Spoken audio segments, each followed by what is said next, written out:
And welcome again to McMay's Academy. As you know, the pleasure is always mine to have you join me for this discussion. Today, we continue our study with respect to game theory. In our previous video, we introduced ourselves to two key concepts, dominant strategy and the Nash equilibrium. Now, these two will be used in the for subsequent studies. Today, we introduce ourselves to one of the games, which is popularly known as the prisoner's dilemma. The prisoner's dilemma, I describe it quickly. Like I said, this core text for this study is from Masculel et al., 1995. That's his microeconomics, right? And so the prisoner's dilemma is a game that is being played by two prisoners. Okay. They are suspects. All right. So this happened when there was a crime incident. Okay. And the police rushed to the scene and there was no one to be arrested, but the few that were around were picked up by the police. 2 persons were picked up. There's little evidence on these 2 persons. And so the judge wants to make a case out of these little evidences they have, but they need to get these people to confess separately. And so the understanding is that one player is in one room and the another player, the suspect, is in another room, and the police are making them confess whether or not they would derive some evidences with which to prosecute these 2 persons. So in actual sense, the broader picture is that if there's no evidence, then their punishment is lightened. Okay. But if there's enough evidence from these people, then they'll be punished with more years in prison. Okay. So this is one of the games that we describe as a non-cooperative game. What happens is that each of the suspects in his or her room doesn't know what the other party or what the other player might confess. So each player is naturally aligned to betraying the other party, the other player, by confessing. So we understand that if you confess, you have lighter years to serve in the prison. But if you don't confess, then your punishment is way higher. And so naturally, by personal interest or individual interest, each one might want to give up on the other. Okay, so that's why the third part is that if both betray each other, that is, if both confess, okay, then they get 1 year, years of freedom each because you've confessed. So we lighten your punishment for you. Okay, now let me just explain this with our diagram here and see how we are going to get it through. Okay, so with the first part, we are saying that okay, I think I need to work this out. Just a second. Great. So we have 2 players. So player 1 and player 2. Okay. So player 1 has the option of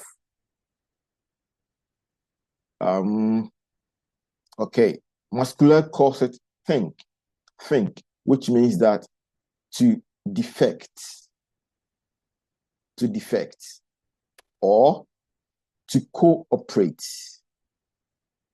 where cooperation means that you have to be silent.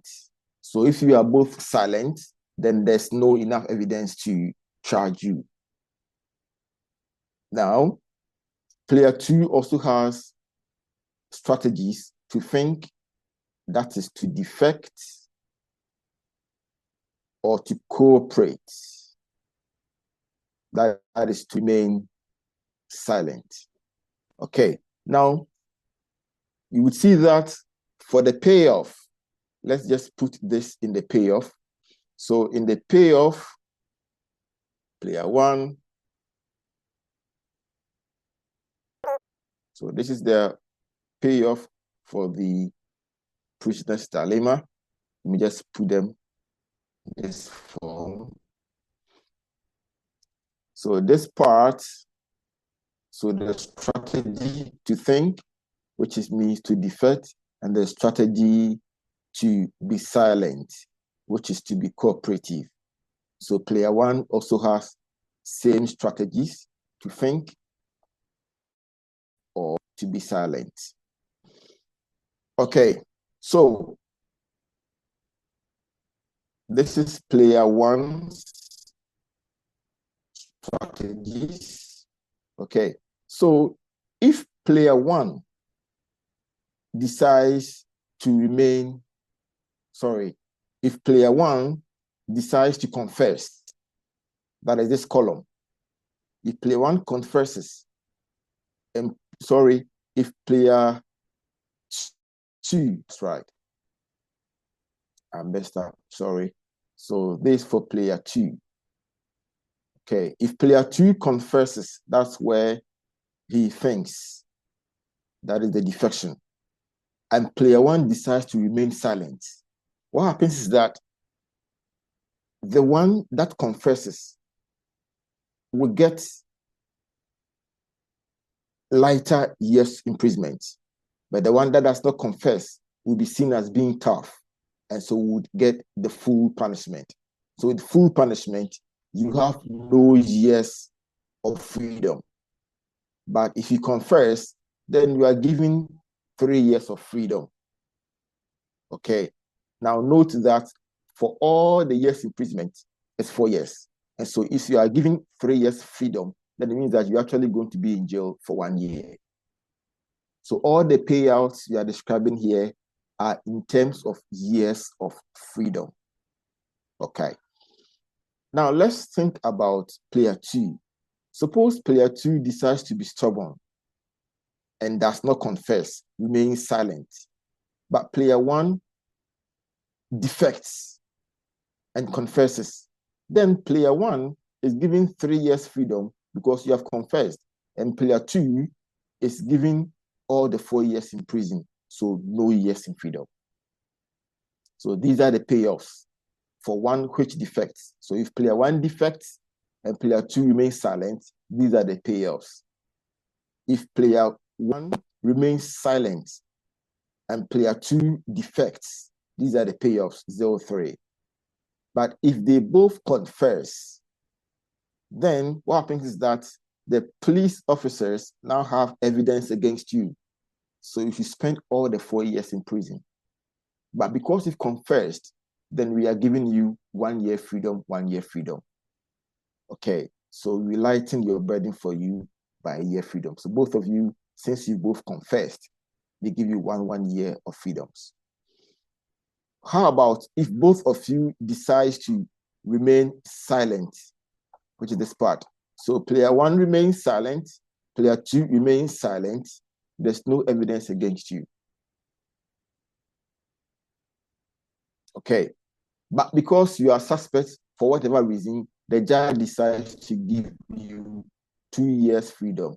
And so you are going to spend 2 years in jail out of the 4 years. So 2 years of freedom. So we can see that the best situation here is for them to remain silent so that they would both enjoy 2 years of freedom and only spend 2 years in prison. If they both confess, they only have 1 year freedom, 1 year freedom, and spend 3 years each in the prison. But the moment one decides to confess and the other remains silent, you see that the one who confesses gets 3 years freedom, only spends 1 year in prison. And the one that remains silent gets 0 years of freedom, but all the 4 years in prison. Now, you would want to think that then the best result is for them to have two years of freedom each. And that will happen by both remaining silent. But the situation is that each other wants to defect so that he could get 3 years of freedom and only spend 1 year in prison. So the personal interest creates what we call the peer conflict. And in essence, they both try to defect and rather end up with this payout 1-1, which is less optimal, and that is suboptimal compared to both remaining silent and having two years of freedom. So this is the prisoner's dilemma. The unfortunate thing is that whilst one person is making decision in another room, he's unaware of whatever the other player is saying. So he thinks that if that person should defect but remain silent, I'm going 4 years in prison. So what do? I will also defect. So this is the prisoner's dilemma that we are going to express. So going back from then, let me introduce you to a few things. Now,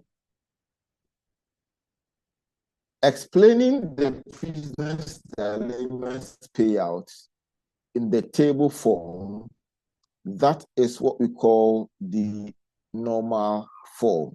So this part was 1-1, this part was 3-0, that was 0-3, and 2-2. So player 1 thinks, player 1 silent, player 2 think, player 2 silent. Now this form of notation is what we call the normal form. Normal form. We also have what we call the extensive form, and it's the same representation as the normal form. So let's see how is that. We are going to represent it in the form of a tree diagram. And that, let's go back to our presentation. So by this, I've explained all these parts. Yes, I've explained the prisoner's dilemma. There are strategies, okay? Right, so this is the extensive form.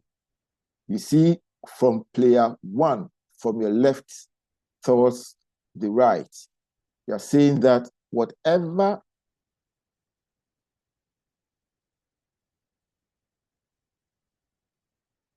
so player 1 can decide, let's say, player 1 can stand here. So this is called the node. Node. That is where the player stands to make a decision. So player 1 has this node. Player 2 also has this node and that node. Okay, so the reason why we have these dotted lines around player 2 means that player 2 doesn't know what player 1 is saying in his room, whether he would converse or he would be silent. And so whatever player 1 is doing is unknown to player 2. So there's imperfect information. That's why we have the dotted lines around player 2. So what happens is that if player 2 decides to think, that is to defect, player 2 has the option of either also defecting or remaining silent. So if player 1 defects and player 2 also defects, then they both have the payoff of 1-1. Okay, and that can be seen here. Player 1 defects and player 2 also defects, then they get 1-1 payoff. Right, let's look at the next. Suppose player 1 defects and player 2 remains silent it means that player 2 is being stubborn. So player 2 gets no reward, but player 1 gets 3 years of freedom. And that gives us 3-0. When player 1 defects and player 2 remains silent, that's 3-0. And that could be expressed here. When player 1 defects, that is think, and player 2 remains silent, they get this reward, 3-0. All right. So in actual sense, we've been able to represent the extensive form, the normal form, that is the table form, into an extensive form, which is represented in this regard. Okay, so naturally, you could equally be converting from extensive forms to normal forms, and you could also be converting from normal forms to extensive forms, and which are all applicable in our study. Right. So now let's look at how to solve the prisoner's dilemma. When we have a situation as that, what's the best way to solve the prisoner's dilemma? Then we need to identify what we call the dominant strategy. To find the dominant strategy, there's a process we call the underlining process. And remember dominant strategy in a previous video, we said it is the best response. Okay. So let's look at the best responses. Suppose player 1 decides to defect. Player 2 has strategies to also defect or remain silent. But if player 2 remains silent, when player 1 has remained silent, player 2 is going to get 1 payoff or 0 payoff. So as a rational person, player 1 would rather choose to also defect. And that is, we underline 1 for player 2. Now let's go to player 1 again. Suppose player 1 decides to remain silent, which is to cooperate. What will be the best response for player 2? Player 2 has options to also think or remain silent. So remaining defecting, player 2 will get 3 or get 2. So most likely player 2 would also defect in order to get higher payouts, because 3 is higher than 2. And so we see that no matter what player 1 did, player 2 chose to defect in all the strategies of player 2, not the strategy of player 1. Now let's look at the best responses. So since player 2 remained defect irrespective of the strategy of player 1, we say that player 2 has the dominant strategy of what? Defect. Think. Let's look at player 1. Best options for player 1. And that depends on the options of player 2. So player 2 now decides to defect. If player 2 defects, what are the best options for player 1? Player 1 could think and get 1 year freedom, or remain silent and get 0 years freedom. And so as rational as he is, player 1 would think in order to get 1 year freedom compared to no year freedoms if he's supposed to remain silent. Right. Now, suppose player 2 this time decides to play the strategy of being silent. Then what are the best responses? The best responses are for player 1 to either think and get 3 years, or remain silent and get 2 years. And so amongst these, it's most likely player 1 would also play silent. In the end, how to determine the situation here? You can see that player 1 chose no silent strategy. So U1 equal to 0, U1 equal to 2 was not chosen. But in all the strategies of player 2, player 1 chose to what? Think. It means that player 1 also has a dominant strategy to think. And so you see that where the boxes in which we have two of the payouts underlined, it means that those strategies become the Nash equilibrium. So the Nash equilibrium for the prisoner's dilemma is for player 1 to think and player 2 to also think. So we say that the Nash equilibrium is what we call, into bracket, to defect and to defect. And both are getting payouts of 1, 1. That's our Nash equilibrium. And that's how to achieve the Nash equilibrium, by doing the underlining process so that you're able to get the dominant strategies, and the boxes where we have both payouts underlined becomes the Nash equilibrium. And the dominant strategy is the one decision that player 1 made to think no matter what player 2 did. And the dominant strategy for player 2 was also to think, always thinking, no matter what player 1 also did. And that's the dominant strategy. And the intersection of both dominant strategies gave us the Nash equilibrium. Perfect. So we go on from here. Let's just go on. In the meantime, if you have any other question, you could as well put it in the chat box, the comment section. I will look it up and then address it accordingly. Great. So the dominant strategy, which was discussed in the previous video, the Nash equilibrium was discussed in the previous video. Yes, so I will just move on from there. Good. So this is the solution that we had. So we see that from the first suspect, player 1. If player 1 decides to think, player 2 has the options of playing thinking.